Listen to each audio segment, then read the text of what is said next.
Hello and welcome to another Tyrrell's Classic Workshop. This time round we're looking at part 2 of the restoration of this car, Ferrari Dino 246 GT.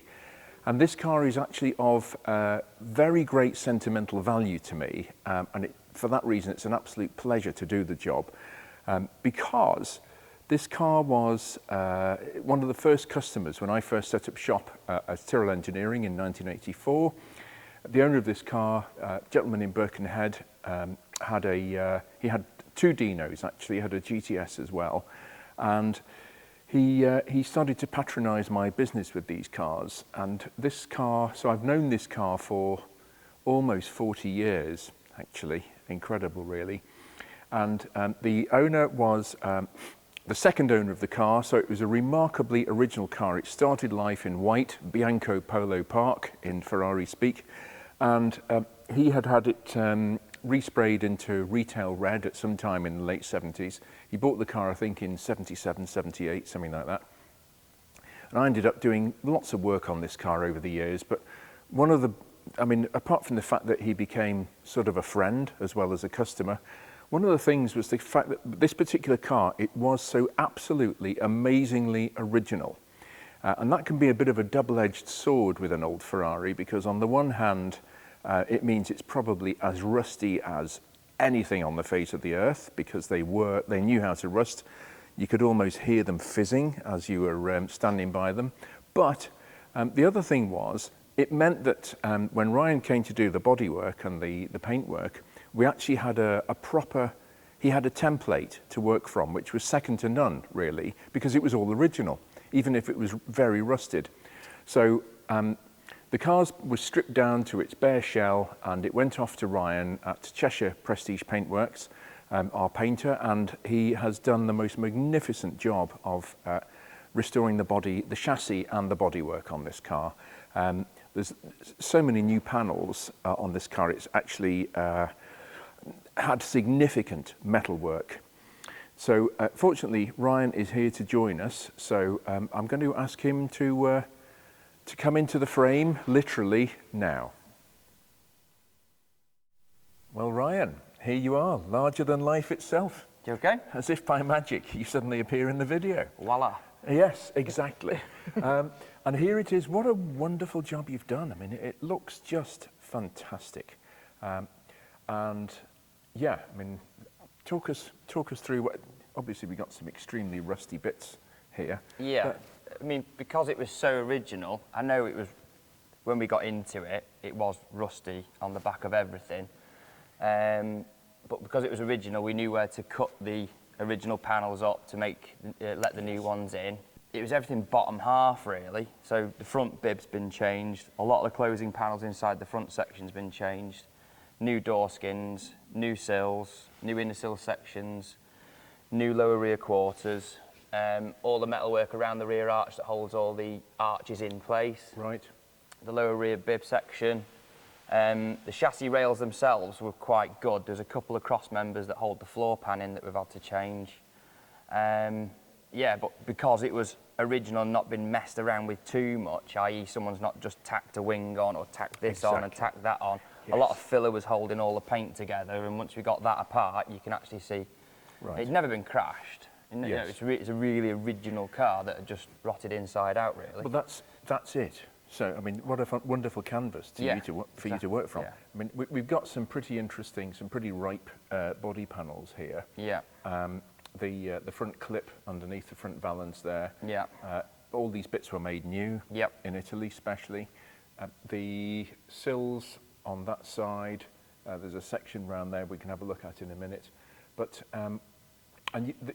so when you got the car, it was like this. Yes. And you've sort of taken, because the floor and the bulkhead, sort of all the innards of the car, are basically fiberglass mouldings, aren't they? Yes, they are. Yeah. Yeah. And the floor is a sort of tub. Daytona is made exactly the same way. Yeah. And there's a sort of tertiary. You've got the main chassis with the big legs running along front to back. And then the tertiary framework, as it's called, the sort of bits of square metal steel tacked onto it. That's it, yeah. And then they essentially hold the body up, don't they? Yeah. What I couldn't get my head round is the front fiberglass bulkhead, and the rear section won't go in one piece. So it's like the car's built around them. Yeah. You might be able to tell me if that's right or wrong, but they won't go back in one go. Well, I suspect you're right, actually. I mean, I have not been involved with body restoration too much, so I can't. The simple answer is I can't answer that question definitively. But I suspect you're right. The only way I could figure out they did it is they built the car around those two particular panels, and then the rest of it was infill. Right. Yeah. So you've put the floors back in. You've replaced the gear change linkage, which looks beautiful. You've put the wiring loom back in as well. Yeah. Thank you very much for that. And give it a clean. And give it a clean. Look at it. It looks fantastic. So yeah, I mean it's and we've gone to great trouble to.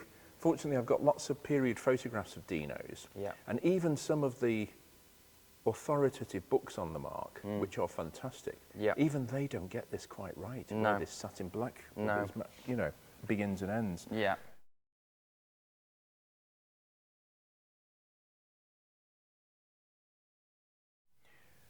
Right, well, we'll just walk past these beautifully crisp panel gaps on the way, shall we? And this mirror-like paintwork. Yeah. And this is the thing, because, I mean, modern cars, it's out the gun, as they call it, isn't Yeah. it?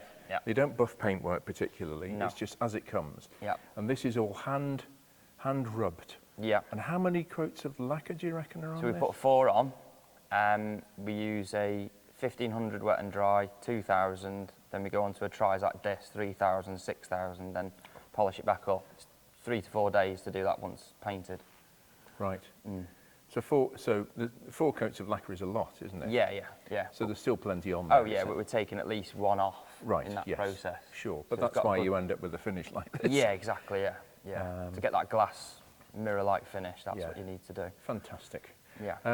And this on here, I mean, the number of cars, including this one, number of Dinos I've worked on over the years where this was rotten, it had gone. Yeah.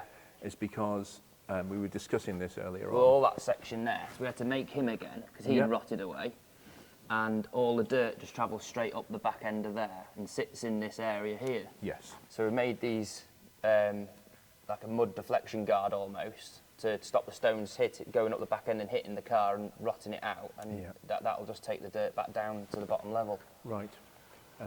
But this is for the purists and the originality freaks who can't bear to have an extra panel on there. They weren't there. They weren't there. They weren't there. Yes, That's an Iain Tyrrell special. Right, this is a figment of my imagination. Yeah, exactly. My senses are deceiving me.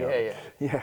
And you put a nice cheeky little drain hole in the corner there. Yeah, as well. because this section here, and there's another panel that comes in behind it. There's like a triangle here that's spot welded together at the bottom.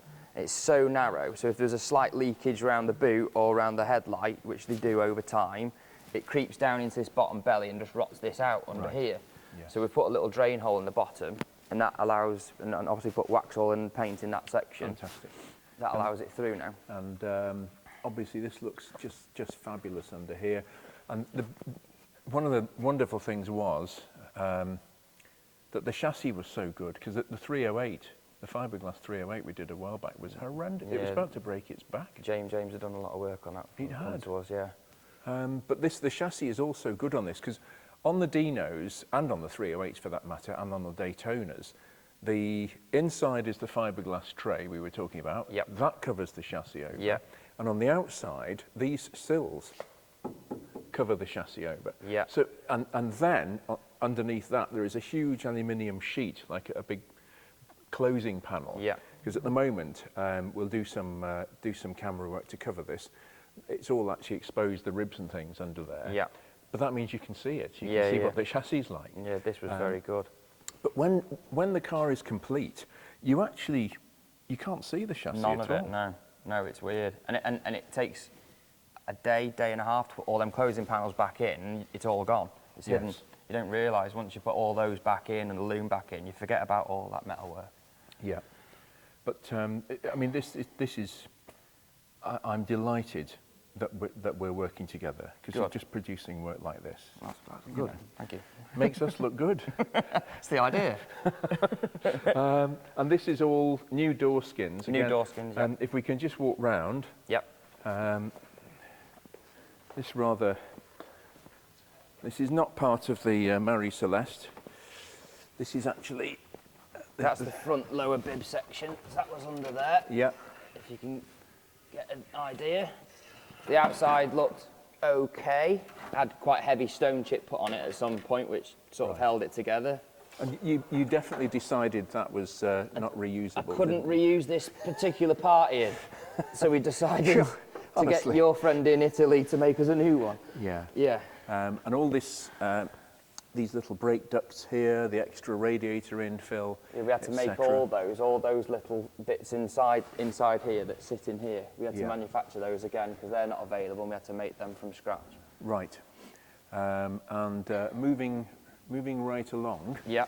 We have the we have a bit of sill here, which again is, I mean, that's been there since, well. Whew. And again, a lot of it's covered with the fiberglass. You don't actually see a lot of it. Yes. It's only when you get into it you don't realise that. Exactly. Yeah, that wasn't workable. So we can obviously put that on eBay. Somebody's going to fit it to Someone a would Ferrari definitely Dino. want that. Yeah. Original part. Exactly. Yeah. Exactly. Yes. Yeah. But I mean, this is the hilarity of it, really. This is 1970s. It's not just Ferraris or Italian cars. No. 1970s. Isn't a hint of primer or Nothing. any anti-rust stuff on there. None. It's just as it comes. Yeah. So when you buy your beautiful shiny Ferrari Dino in 1972, Yeah. that's already like that. That's basically. at the back. Yeah. It's Don't realise, no. It's quite scary, really. So obviously what we do, we put it, the paint back through a high pressure gun with a lance. So we spray, once we put the new panels in, we pre-prime them with a weld-through etch anyway. So when we weld them together, they've got a primer coat on them. Yes. And then we put a lance through with a gun and we spray epoxy in the cavities and pull it back. So it's all coated now anyway. So in theory, it would last a lot longer. These cars were a sort of Porsche 911 rival in the 70s. Yeah. So they were mid-level. They Yeah. weren't sort of Daytona level. They were entry-level Ferraris. Yeah. And there's a whole other story about Enzo named this car after his son who died of, I think, leukemia. Yeah. And he started off, just to get nerdy for a moment, he started off, Enzo Ferrari's son, with a project at college with a V6 engine, which Ferrari had not particularly explored at that point. They had the Colombo V12. And Alfred Dino came up with a V6 engine for Formula 2 racing, and he was pursuing that as his project. And then, of course, he passed away, and that was why Enzo Ferrari pursued this car. And it was a 911 rival, but they weren't as sturdy as 911s. No. That's the point we're making. Yeah. Two British winters, and this was finished. It was, That's appearing. Yeah. It's bonkers, really. Yeah. And this is a door skin, isn't it? Yeah, so on the outside, again, when we got the car, it looked okay.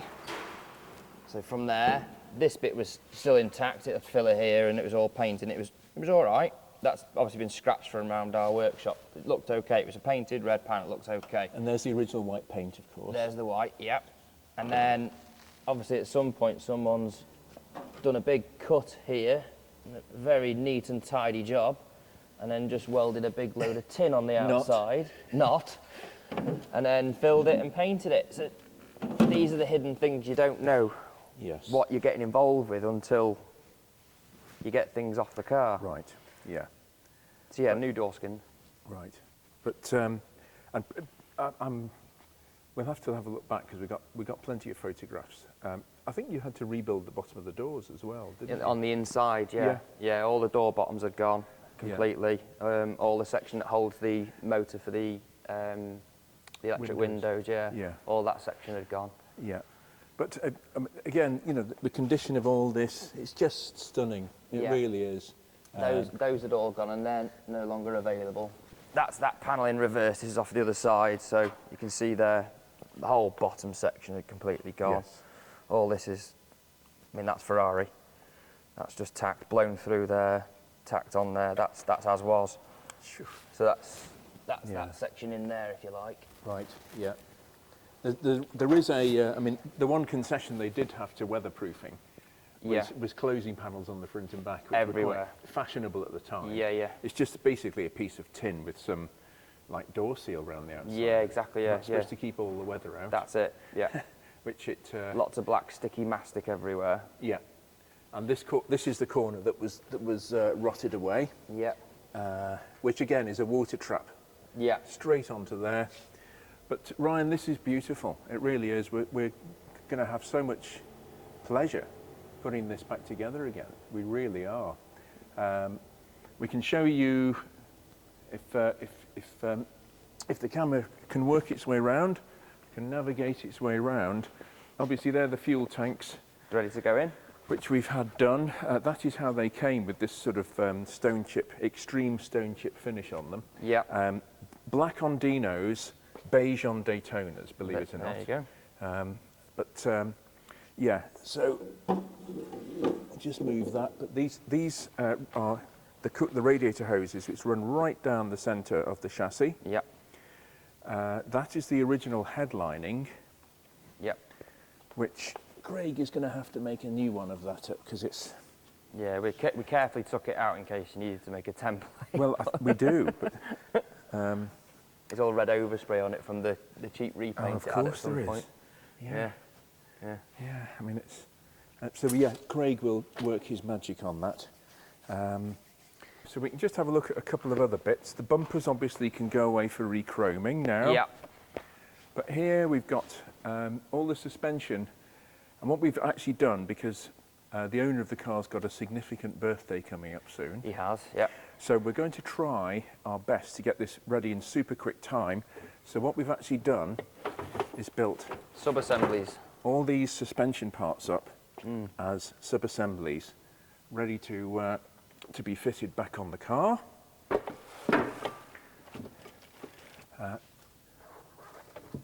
Including the spring and shock absorber assemblies. Yeah, they look brilliant. Yeah. Which have been fully reconditioned, which have turned out rather nicely actually. Very happy with those. Yeah, brake again, brake servo and master cylinder assembly. That's built up as a module, ready to go on the car. Nice. The right-hand drive to left-hand drive conversion is quite similar to BMWs of the period, where they just had a rod from the brake pedal going across the car to the brake mechanism on the other side. Okay. There you go. If it works, it works. Yeah. But Ryan, I mean, it looks amazing. I'll talk about the engine in a minute, but is there anything, I mean, apart from the fact it looks, you know, it's so touching for me to be able to do this, bearing in mind the history. Yeah. It really is. Yeah. Is there anything you'd like to add? Is there anything more? No, not really. It's just, it makes a massive difference when you buy. I know it was rotten, but I know when they've not been messed around with, it's never been crashed. You know, it's quite evident, you know, if there's been a crash, there's loads of filler in one area, then a load of the brackets behind it don't quite line up. Yes, it was rotten, but everything came apart and off the original swage lines where it was welded together originally. And when they do that, it's nice, because all the new bits do go in nicer. Yes. And how much, did you have to use a lot of filler on it? Or? No, I mean, when you're restoring one, obviously you are using filler, it's part of the process. Yeah. But they had filler on from new. Yeah, we found something right at the bottom where the car looked okay, and we did the surfacing it up for whatever reason. I mean, the top panels, we did a bit of work on the boot lid. We had to change the first sort of 15-20 mil both sides. That's a steel panel, but the aluminium engine cover and the what would you call the front? A bonnet. The bonnet, the boot compartment, bonnet. Yes, yeah. Those were really, really good condition. They were really, really good. They were the best bits on the car. But yeah, it does make a massive difference when they've not been crashed and you're not trying to figure out why doesn't that line up. Yeah. You're having to take measurements off the other side and measure this side and make sure, you know, what's gone out of balance.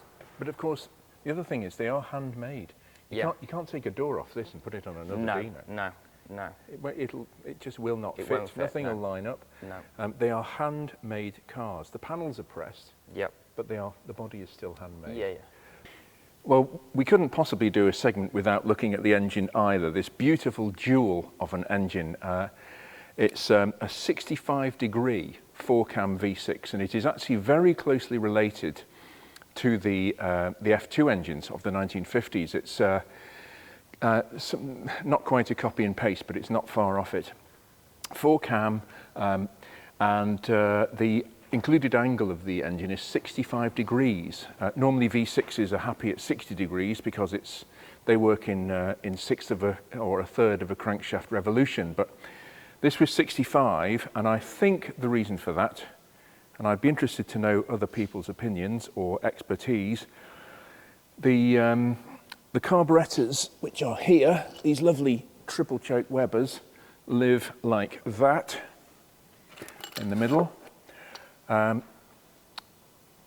think it was to make room because the carburetors, the linkage, etc., is quite tight at the sides here, as I shall now show. There's not a great deal of room there, and I think it was simply a device by the designers. I think it was Franco Rocci who designed this engine actually, to include a bit of room for the carbs. So can't beat a bit of room for the carbs. So the engine, we put new pistons in it. It's had again, the bores were in beautiful condition. This car has done, I think from memory, 42,000 miles in total, and the engine was in remarkably good condition. The exhaust valves, like a lot of cars of this era, are sodium filled. So that means the exhaust valves, the stem is hollow with a shot of liquid sodium in it, which bounces up and down inside the valve as it oscillates to cool it, to help cool the valve through the guide. And they do break, they can break. In fact, the first Dino I had in, which was shortly before this one, the engine had indeed dropped a valve and it was a bit of a mess. It's had new exhaust valves. It's good to go. New pistons, the crankshaft was lovely, no need for anything other than new bearings. I mean, altogether, the engine had what I would describe as a refresh rebuild, not a total horrendous overhaul. So that's beautiful. We haven't touched the gearbox because the previous owner, my customer, was extremely mechanically sympathetic, and the gearbox is actually fine. He double declutched, which protected the synchro mesh on the box. These transfer gears, architecturally this engine is almost a direct copy of the Mini engine and gearbox. So you've got the cylinder block, which is actually painted black, which is cast iron, and it feeds through the clutch assembly here, down through a set of 3 transfer gears here, and then into the gearbox. And again, if I turn this round, the differential is here with the drive shafts going out to the back wheels. So the whole lot is bolted together 3 or 4 ways, same as the engine on a Mini, almost identical. The engine is plonked onto the gearbox and then transfer gears diff at the back. Unlike the Miura, which is one entire casting for the whole thing. This is arguably a more pragmatic way of doing it, but altogether a beautiful little engine, and I'm sure we can find some supporting photographs to show the work along the way. One thing to mention on these is the oil and the idle speed are both critical. The engine oil should be 20W50, something of that thickness, no thinner, because the camshafts are actually, the lobes are fed from high pressure oil shot out in a jet from the bearing caps at the side. It's a very, very tenuous system.